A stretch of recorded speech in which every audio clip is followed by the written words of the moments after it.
If I come into your house and I take your family out of your house and I put them into the garden shed and I kill, God forbid, half of your family and I cut off your water and I poison your water, 95% of it becomes undrinkable, and I keep mowing the lawn as Israel basically claims, and you are not allowed to even leave that shed unless I allow you to do that. It's not complicated, Josh. That's a huge injustice. It's not the comparison that was being made, though. It's exactly what's happening there, Josh. You're talking about moving to another place. Even the routes out of Gaza are being bombed. These people have been given a choice, the Palestinians. The choice is die, and that's the only choice. When people like the Prime Minister or the President of Israel says that we are fighting human animals, this is how they view these people. This is what justifies the mass killing of these people. Just like Israel doesn't want these people, Egypt and Jordan also don't want these people. No, that's not incorrect. Not true. That's incorrect. not true. That's incorrect. There's a talking point here, which is no, that's incorrect. I'll answer the let me answer the claim. They would. No, Josh. Let me answer it. Let me answer. I'll tell you why that's incorrect, Josh. Abbas. Yeah, no. Before you go into that, Ijaz, do you know how many million Palestinians are already in Jordan and in Egypt and in Syria and all of these other countries? Millions They're not of them. being given citizenship. Listen, they keep them as second-class citizens. That's not Josh. right. No, Josh. That's not right. Josh, they have already exiled themselves, many millions of people from Gaza. The point is, Josh, they're not stupid. They know that if they open their doors to people of Gaza, the Palestinians, they will be forced out of Gaza by the Israelis. They will be pushed into those areas and they will never get the right of return, just as Israel at the moment operates an apartheid state. Because what Israel does, Josh, is you can be born in New York City, never stepped in Israel, but because you are Jewish, you can have a life in Israel. You can get Israeli citizenship and rights to land. And if you are a Palestinian who lived there for generations, for thousands of years, and you have basically gone out of that country and you do not have the right to return, Josh, even if you lived in there for thousands of years, right? Generationally. So this is an apartheid system where there's one rule for a particular religious group, which is Jews, and there is another law for the right of return. And even if you're a Jew, by the way, Josh, and you convert to Islam or Christianity, you're kicked out, you're thrown out. You don't have the right to return, Josh. That's the point. Well, I just want to make one point, if that's okay. So the mass expulsion of the people to other places, either with so convincing other people to take them and forcing them out because of war, or killing them, or however you expel them, you clear that land. This is the definition of genocide. Yeah, so saying to a people, saying, why doesn't so and so take these people or so and so take those people? Because they'd be aiding and abetting the mass expulsion of the population from where they are. You know, one last thing also, Doctor. Just to finish my point, Abbas. So the same question could be returned the other way. If there is so much difficulty for the Israelis where they are, then why don't they go to another place? Go to Uganda, or go to New Zealand, or go to New York? Why are all these countries not taking them? I mean, the same question the other way around. It just sounds odd when you say it, because but also, Imran, sorry, before Ijaz, you come in again. Professor Norman Finkelstein was asked this very same question, by the way. Why don't these Arab countries take them? And you know what he said, Josh? He said in the Second World War, nobody wanted the Jews. The Americans didn't want them. The Europeans didn't want them. Nobody wanted them. So what Professor Norman Finkelstein said is that, are you now saying that the Jews were not deserving of getting a home or being accepted elsewhere? Were they so nasty? Were they so horrible that nobody wanted them? Is that your argument? No, that's not my argument. But that's what I'm trying to say to you. That's how he turned the argument. What I'm trying to say. Look, that's not what I'm trying to say. What I'm trying to say is that the fault of the misery of Palestinians, although a lot of it can be thrown at Israel's door, not 100%, Jordan and Egypt definitely have a part to play. I don't understand for the life of me why, for the 20 years when Jordan and Egypt occupied the West Bank and Gaza, respectively, they didn't open the option of citizenship for the people living there. I don't understand it. And I also don't understand why the people who have been living in Jordan and Egypt as refugees since then have also not been allowed to take up citizenship, and the same in Lebanon and Syria. I don't understand why that is. I think that if what Israel is doing is apartheid, that should also be considered apartheid, because it's one rule for the native Egyptians and the native Jordanians and the native Lebanese and the native Syrians, and a different rule for the Palestinian refugees and their children and grandchildren, who are also considered. It's not the same. Why? Because this all goes back. If one reads about the 1984 war, 1948, and then the 1967 law, it is the decision of the pan-Arab states in that region for the establishment of a Palestinian state.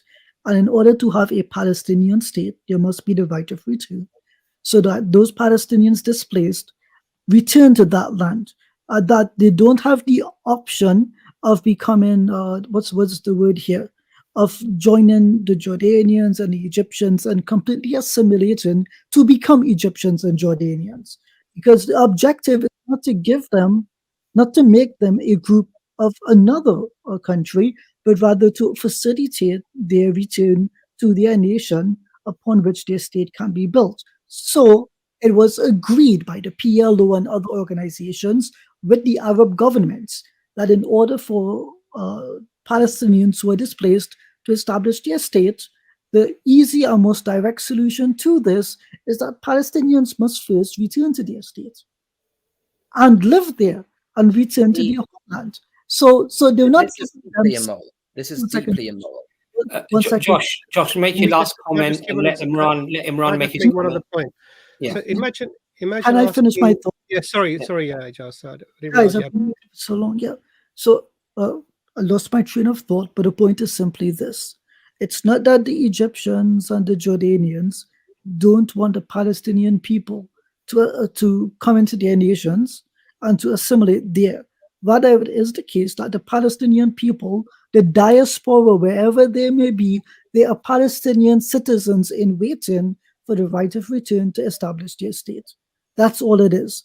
By giving them citizenship on a humanitarian legal basis, it would mean that they have a right to return to another country, which is not Palestine. Therefore, there isn't an urgent need for Palestinians to return to their original homes. So the reasons that they're not given citizenship in other countries is not because people don't like the Palestinians. It's because if they do give them that citizenship, Israel can turn around and say, look, they have a home to go to, let them stay there. Simply what it is. So we see it for what it is.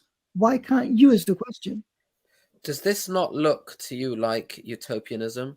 Because surely they know by now. It started in 1948. Right? Hold on a second. Hold on. Let me finish my point. Before you move, hold on. I let you finish.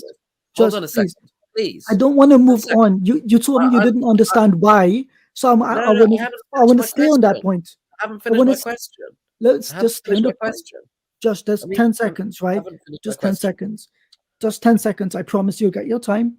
You said to me that you didn't understand why the other countries don't take Palestinians in. I've now given you the answer, as did Abbas and Imran. So do you say now you understand why that is the case? I'm saying now specifically about those who are already there, right? The ones who are already there in Jordan and Egypt are not being given citizenship. And you're saying that the reason why they are not giving them citizenship is so that then Israel will say, you have a home to go to, now I'll give you even more, right? So that's what you're saying. And they don't want to do that because they say, well, we want there to be a Palestinian state instead. Surely they know by now that it's not going to happen, right? Israel is way more powerful, right? Israel is way more powerful, right, than any of these guys, right? And surely it would be they should give up. Is that what you're saying? they should give up. No, Let him finish. what I'm saying is, look. I think we all know that, for example, there's never going to be a Kurdish state, right? Looking somewhere else, right? Turkey, Iran, Iraq, and Syria will never allow there to be a Kurdish state. It's obvious, right? We know that there's never going to be that Mali will never allow an Azawad state, right? None of these things are going to happen. It's obvious because you have a much more powerful country and a very small and weak, less powerful group of secessionists at this point. Now, at the beginning of the conflict, it wasn't secessionism, obviously. It was two groups fighting for control of a land that the British had just left or were in the process of leaving. Not really, Josh. Well, no. That's the way I see it anyway. But that's it wasn't. minor point It what I'm wasn't.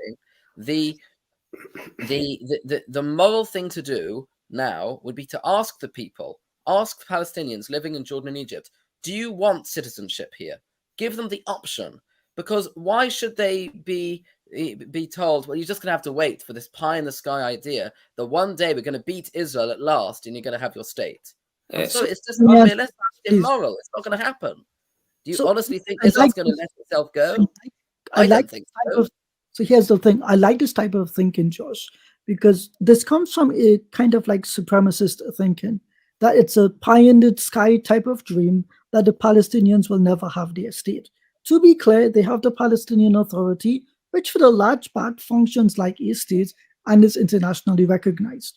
Whether Israel wants a second state along their borders, whether they want that or not, is irrelevant because the population density of the people at the borders demands a solution immediately.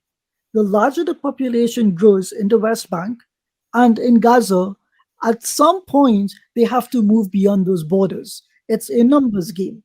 And so Israel cannot always be in the position of trimming the grass and keeping the population low, of mowing the lawn, right? Understand the point then. The point then is that, right? So the point then is that Israel has a question to ask itself. Do we either implement the two-state solution, which allows us as a people to work with the Palestinians, or do we keep it as a one-state solution and we try to get rid of the Palestinians one way or the other? The first option, two-state solution, I think it's reasonable. I think it's possible it can be established. The second solution will either lead to a genocide of significant proportions or a humanitarian crisis which will require international intervention. One of those two options is bad, really bad, and the other is a chance for peace. And I'll just point out here that the Israelis should be willing to accommodate the creation of a Palestinian state, because the creation of a Palestinian state stabilizes the Palestinian people. There is no need for guerrilla warfare. There's no need for fighting between Jews, Arabs, Israelis, Muslims. That need for fighting is gone because the basis of the fighting has been removed. Simple as that. And also, Josh, very quickly, Imran, no, 1 second, Josh. Dr. Imran, I'd like you to come in there if you'd like to, because we've spoken for quite a while. And the thing is, I really want to get... I don't want to see that we've spoken so much and Josh doesn't get a response. And so I've finished my point. Let's get Josh in, then Dr. Imran, if that's okay. That's fine. But Josh, one of the things that somebody's in the comment has raised as well, which I was going to raise as well, should the Jews have just given up the Warsaw Ghetto? Should they not have fought the Germans, even though they knew that they were unarmed and they wouldn't actually be able to overcome the Germans? Should they have just given up and conceded that they were going to lose, or should they fight the way they did fight? By the way, many Jews did actually fight, didn't they? I think it's a totally different situation. Well, so you say. Okay, just finish your point, please. These people in the Warsaw Ghetto knew that they were doomed.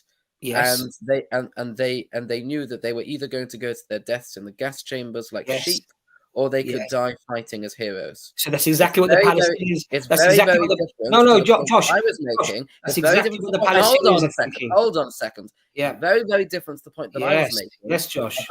About Jordanians and Egyptians allowing citizenship to the Palestinians already living. I don't there. even know. Listen, Josh, you know what it is? Look, Josh, I don't even know why we're talking about this, because if I come into You your brought it up. if I come into your house and I take your family out of your house and I put them into the garden shed and I kill, God forbid, half of your family, and I cut off your water and I poison your water, 95% of it becomes undrinkable. If the United Nations in 2020 say that it's going to be unlivable, that shed that you're in now is unlivable, okay, and I go into your shed and I keep mowing the lawn, as Israel basically claims, and you are not allowed to even leave that shed unless I allow you to do that, right? It's not complicated, Josh. That's a huge injustice. That's not the comparison that was being made, though. It's exactly what's happening there, Josh. That's not the comparison that was being made. Exactly what's happening there, Josh. When I was accused of saying, "Oh, the Palestinians should give up," when I was being accused of saying that, what I was actually saying was that the Jordanians and Egyptians should allow citizenship to irrelevant point. Hold on, irrelevant point. Living there, and it's irrelevant. You're now saying, well, that's just similar. No, Josh, it's irrelevant because what should be Josh? It's irrelevant because what should be happening is it's irrelevant because what should be happening is that Israelis should stop bombing and killing the Palestinian people and stealing their land. That's the fundamental issue at stake. That's what needs to be resolved. That's not the issue that I was talking about.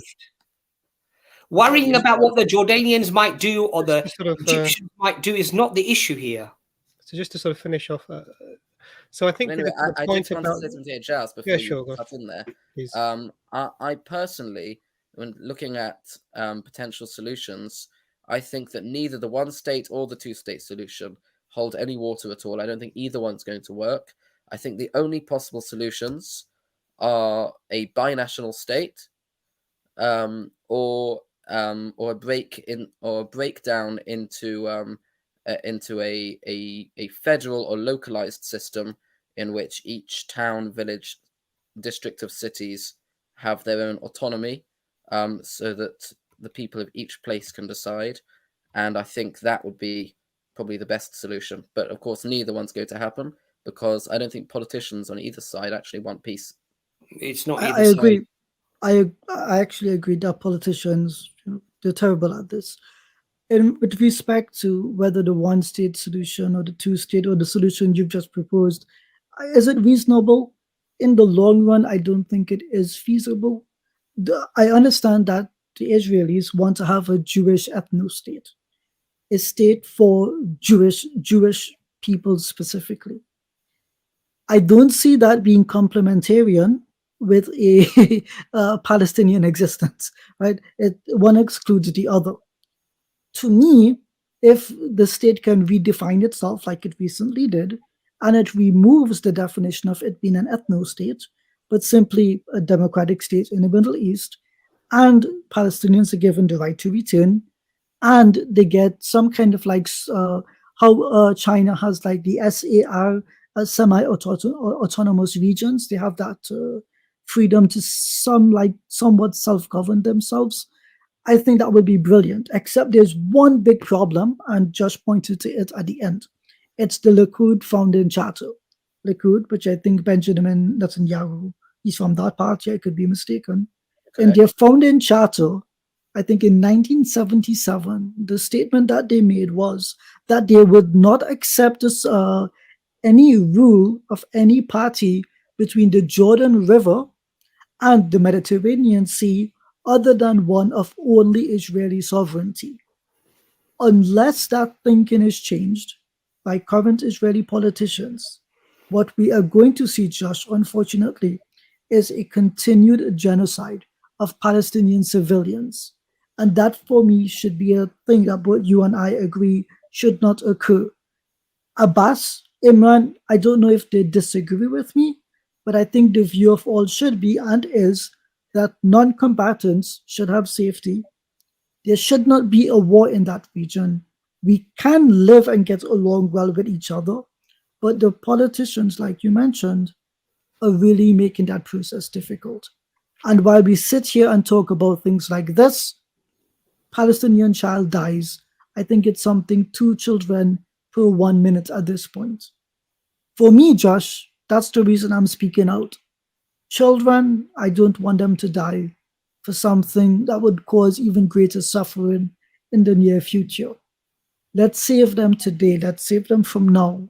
And you, as a member of the Jewish community, by being here and speaking with us, are part of that dialogue to help make that change realistic on the ground. This So dialogue, go ahead, Josh. this dialogue, I'm afraid to say, is not going to have the slightest bit of impact. Neither is any dialogue, nor is any protest. No, not a single protest every Shabbos, Saturday as people call it. All the protests never going to work. Not a single one will have the slightest bit of impact, and we all know it, because why would it have any impact? The politicians in the Middle East are going to carry on making the decisions that they're making because it's in their interests to make the decisions that they're making. Anything that happens in this country or in whatever other country, it's completely and utterly irrelevant. All the I disagree, Josh.